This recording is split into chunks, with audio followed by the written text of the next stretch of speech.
your survey? Mm-hmm. Okay, my proposition is that printed books will still exist in the future. And I say this because due to advances in technology, it is it's strongly placed that we won't have anything tangible and all be digital and electronic. And my first secondary claim is printed books still exist today. And I know some of you don't understand, like, why is that such a big, like, why is that so important? It's important because many theorists actually predicted that printed books would be completely replaced by e-books years ago, and they're still here today. In fact, most of you probably have books in your backpacks right now. Most people who read in any form read more printed books than digital. So what I'm trying to say is that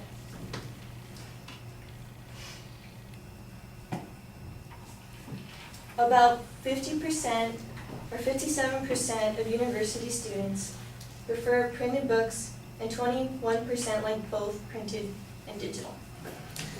And the second part is there are plenty of customers to buy printed books. About 50% of parents prefer printed books versus digital books for children. And that's because they're able to connect with their children through printed books. Electronic books, they can be distracted, and they probably don't want to spend time with their parents, and they don't want to co-read. And that actually can harm their learning process, because they learn from listening to you, they learn from you reading to them, and it's hard to do that through ebook.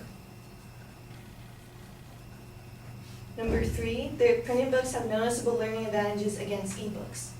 Printed books, since they're tangible, you're actually able to have deep reading, something that you can't get from ebooks. They can be distracted. You can scroll down, and it looks kind of daunting because it feels like instead of flipping a page and knowing that you're done with one page and know where you're at, you have to continually scroll down.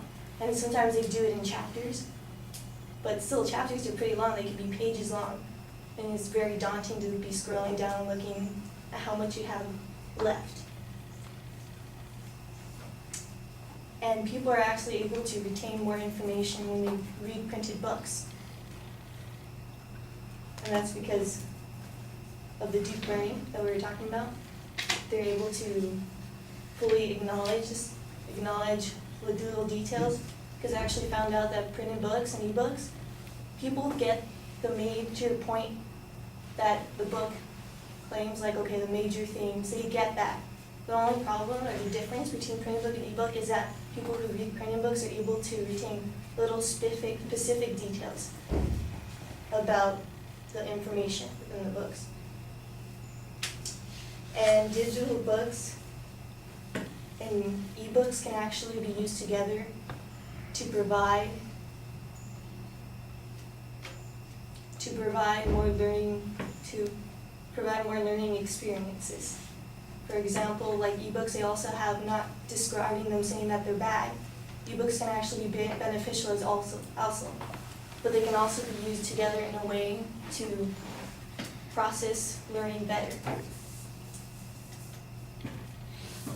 And I hope that you would still see that printed books will be in your nearby future and your children to come.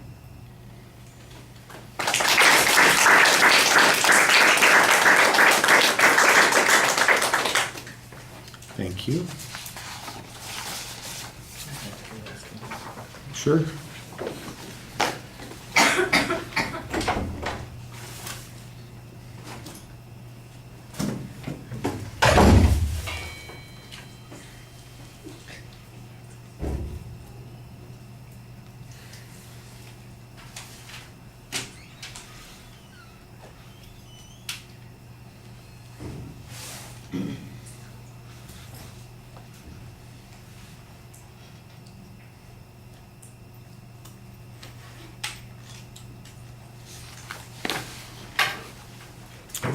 All right, Ashley, the propositions clearly identified. I thought that was solid. The contents of the speech are not particularly well outlined. You start on with one idea, and then you just kind of keep going into the body of the speech. So there's no setup of what the structure is going to be.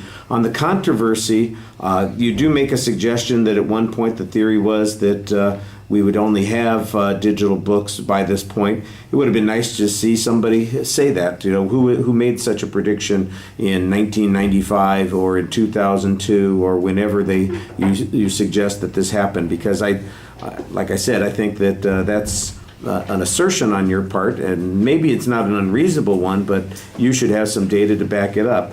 That's the main problem that I had with the speech, is that I got a lot of claims, but I didn't get a lot of information to support it. It sounded like you had done some research and had read something, but I didn't hear any source citations being presented for any of the information that you got, and that's, I think, a little bit problematic. I like the examples that you came up with. I thought the one about parents reading with their children, and you kind of talk about how the process works there. That sounds like a reasonable explanation.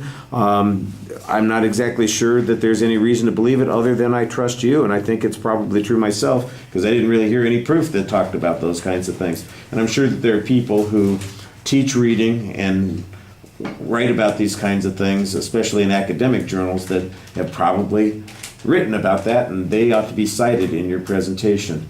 So I'm inclined to think that a lot of the stuff that you have in your argument is probably true. I just don't have the grounds to believe it based on the way it was presented here, especially with the shortest citations. I think you do a nice job trying to connect with the audience and look at us and engage us, and so I think we're going to give you a lot of credibility, a lot of ethos as a speaker, but when you're asking us to make a prediction from years from now or whatever, I need some information. I mean, the first thing I started thinking about when you talked about this, okay, so they haven't disappeared yet, but that doesn't mean that they're going to linger forever. Count the number of bookstores that are out there, count the number of people who are using e-readers instead. Are book sales up or down? Some data is needed on these arguments, and that's, I think, where it's a little thin. All right. Merci.